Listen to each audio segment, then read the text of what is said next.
Rick and Bubba family. Let's now introduce you officially to Jeff Erickson with BuzzBox Coffee. Well, we didn't know that this relationship was spawned from Bob Carey from Syndicated Solutions being ill one day and telling the salespeople, how can a show like Rick and Bubba have no coffee sponsored? And thus the relationship was born. Jeff, welcome to the show, buddy. Thank you very much. You know, this has been a really cool journey, and we're so early in it all. And so why don't you tell everybody, we'll get into the day we spent together. How many months ago was that now? It was a few. Yeah, and you came to town for us to you wanted to make sure that the two companies, that the relationship, that we were both on the same page. And I think that was a very productive day, and we went away going, hey, we got something here, that God's put together, and we're already seeing the results of that. I mean, just it's been incredible, and we're just in the early stages. But tell us your story. Thank you. The Jeff Erickson story. Yeah. Well, for me in business, it's been quite a journey. I have a theology degree and went the traditional route of getting an education to go into the ministry, but didn't have any passion for that traditional side of things. And I loved business. But back in the day, there was no morphing of business and ministry. Right. And so I was a little bit of a rebel. But now, of course, our young people get taught social business and how to connect their beliefs with their business processes. So it's definitely come to that. But there needed to be a few people that started out in the beginning doing it a little bit different. So we actually started our coffee company to create a business that would fuel change in third world countries with farmers who forever have been working someone else's land, and we wanted to give them an opportunity to own their own land. And we've tried to do a good job because it can get mind blowing trying to gather all this together. Yeah. But we've been hitting these points about what does shade grown mean. Yeah. And and I've said it before. There's no bigger skeptic on the planet than that one right there, my brother. And then, of course, my dad. Well, he's not a skeptic, Rick. He's just aware. Right. And unfortunately, he's rubbed off on me. Right. And with my technology background, we've got now we can't enjoy anything. Right. They're always questioning everything, which questioning is good at times. Absolutely. But you should have seen me when I went into my 73-year-old dad who's been drinking the same coffee his entire life. And I told him, I said, Dad, this heartburn you keep struggling with, if you'll try this coffee, I said, don't like it because they're now sponsored with the show and we're working to advance the gospel and to do the clean drinking water wells in Ethiopia. I want you to tell me honestly whether you like it or not. And, of course, I could tell in his face, he's like, come on. And so he drinks it. And of all people to call, and he goes, you know what? I'm not having the heartburn. This stuff, it's delicious. It tastes great. And I thought I just had to tolerate that to enjoy coffee. And he's like, I love it. And so for my mom and dad, who have been what I call and coffee prudes, we know how to do coffee. Don't tell us how to do coffee. And You're not calling coffee snob. Yeah, oh yeah. And I mean, really, because coffee is people lock into a coffee and you don't move them. Right. And so we tried to educate on. Yes, it's good that these farmers are finally getting to fair trade and come to the marketplace because we're free market people. We're capitalists, and we don't apologize for that. I think a lot of times, as you said, and we had the conversation, I don't think people of our faith understand that capitalism, the free market, has been used to advance the gospel to places it would have never gone otherwise. Absolutely. It's financed it. Yep. And so just if you're savvy at business, that's God-given. Use it for Him.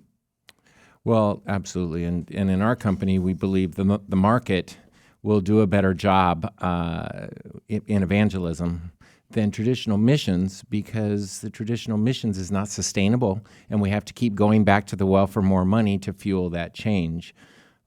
We've been in business for around 18 years. We have 24,000 farmers whose lives are completely generationally changed, and we did it all without one donation. And that was all based on the fact that we tell people you're going to drink coffee anyway, as long as the quality is excellent, as long as you believe in the product, the value. Why don't you make a change with that cup of coffee? So it's been a great journey. It's been a lot of fun.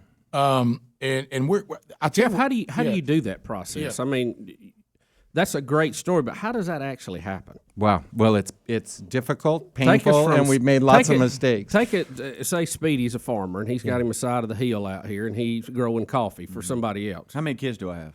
A bunch. Okay. To help you out. It's worse than that. First of all, he was a farmer. But he's out there working someone else's land as a migrant worker, and he keeps hearing that the jobs are in the city. Right. Because life is so bad out in the country.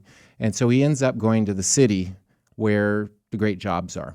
The problem is you can't take an agricultural worker from the country and move them to the city because it's not in their DNA.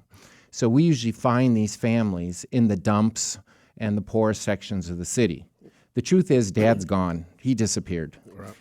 He's a bad hunter. Bad hunters disappear. So there's Mom, the nester, still sitting in the dump in a cardboard shanty or shack. Her kids are off. Sons are in gangs or doing drugs. Daughters get involved in other things that they shouldn't, but they don't have an opportunity. And there's Mom. And what we do is we gather those people up, and over 18 months, we train them to create a mind shift from an agricultural migrant worker to a landowner. And the only thing we do for them is we purchase the land up front, but we have them sign a 7-year deed, and over the next 7 years, we work with them, what we say, to break the chains of generational poverty. So it's a long, slow process, 7 years, but if we stay with them through that 7 years, we can actually make a shift. And then they're free and clear after 7 years. Ready to go. Yeah. Which is capitalism. Right. And With a also nice biblical principle. With a nice Yep. biblical principle. If we all finance things over 7 years, we'd be better off too. Yes, we would. We'll come back. More with Jeff Erickson next. And if you want to find out more about it, obviously you go to rickandbubba.com. The BuzzBox logo is there, and we'll tell you how you can make a difference when we come back. Stay close. Rick and Bubba, Rick and Bubba. Jeff Erickson is with us today from BuzzBox Coffee. A lot of you have been hearing about this great relationship. He told you sort of how the business plan worked, and it's true. I mean, at the end of the day, those of us who we all will, whether you believe or don't believe, we'll stand before Almighty God, and He'll say, "What did you do with what I gave you?" Mm-hmm. And what impact did it have for eternity? And if it doesn't, it's meaningless. Mm-hmm. And so this business plan.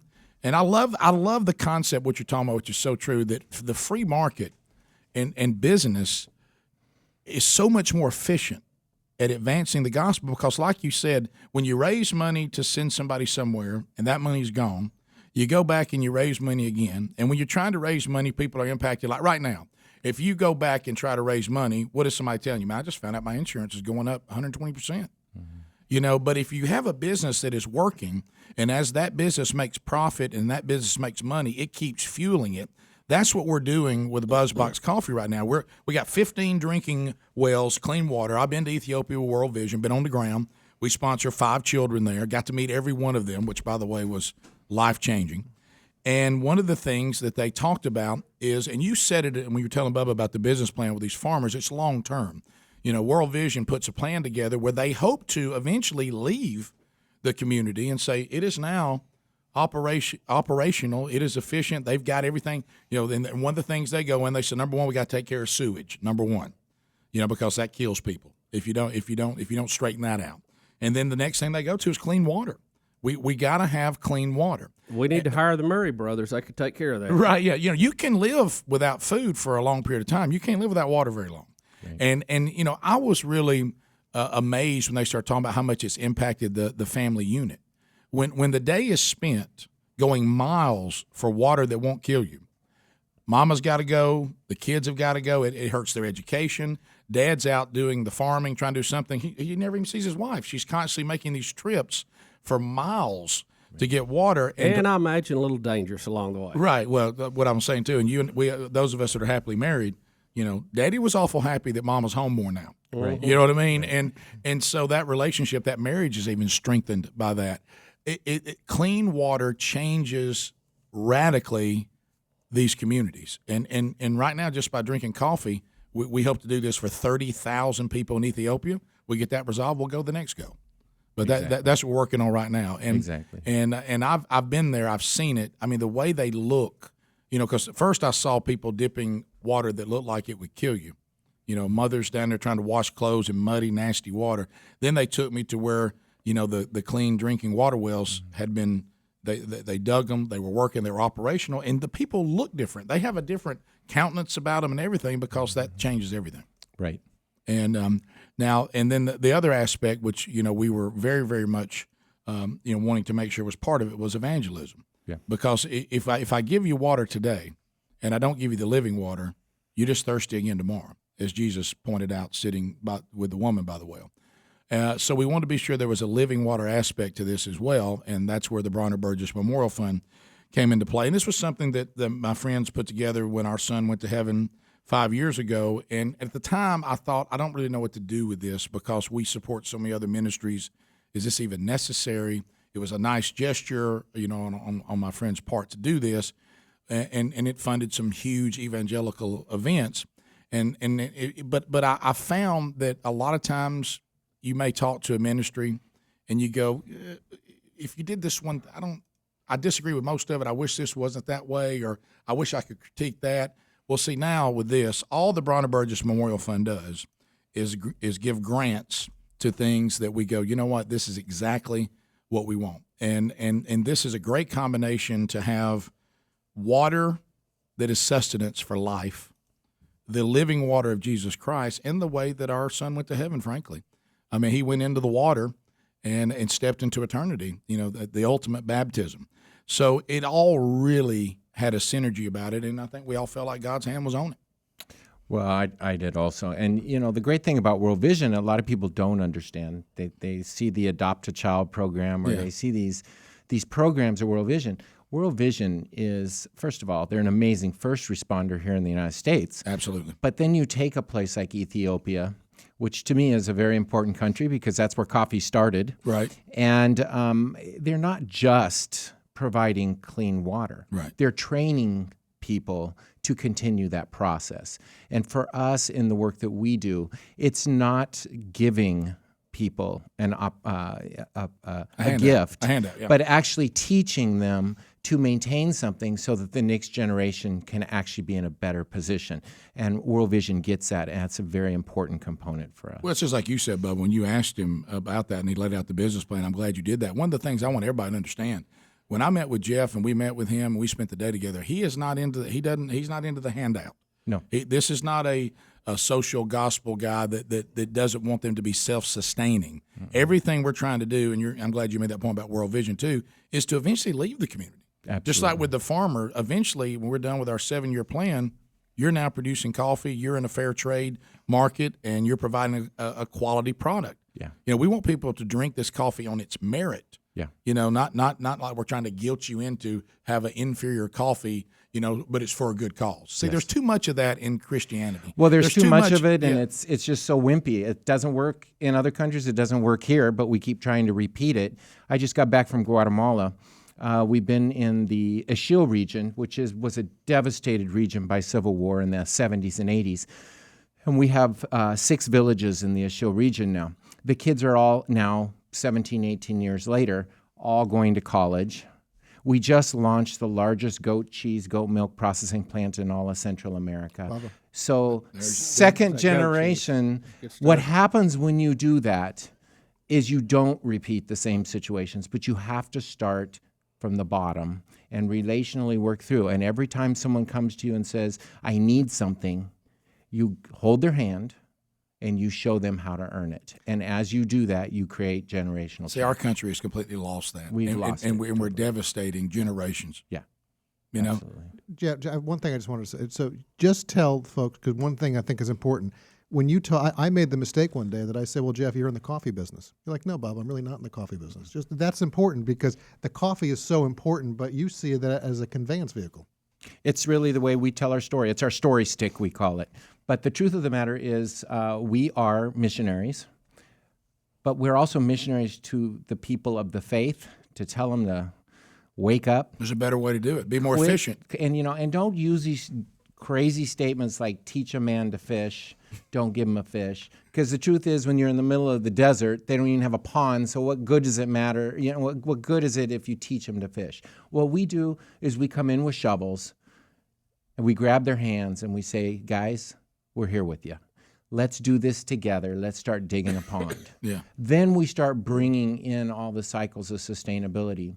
And what happens, here's what happens 17, 18 years later. Gates Foundation went in and studied our villages because they're so successful. And they said, not only are the villages successful, but 2 miles in all directions, the people are following the pattern. Oh, yeah.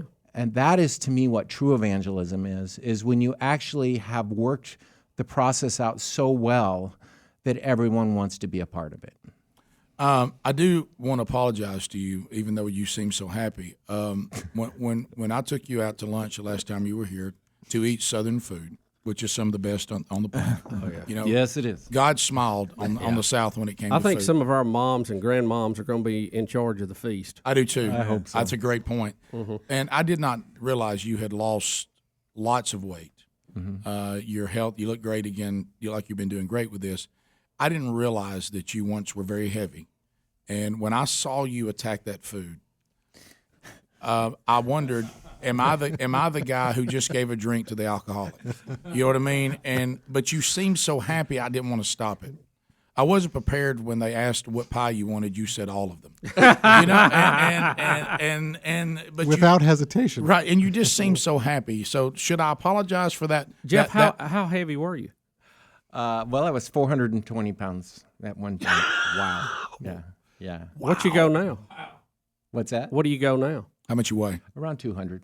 Wow. Unbelievable. Yeah. That is amazing. You did enjoy that day. Nothing happened after It that, was did a it? great moment. Look at, Cheat day. because we're doing it again today. I hope you know. Yes.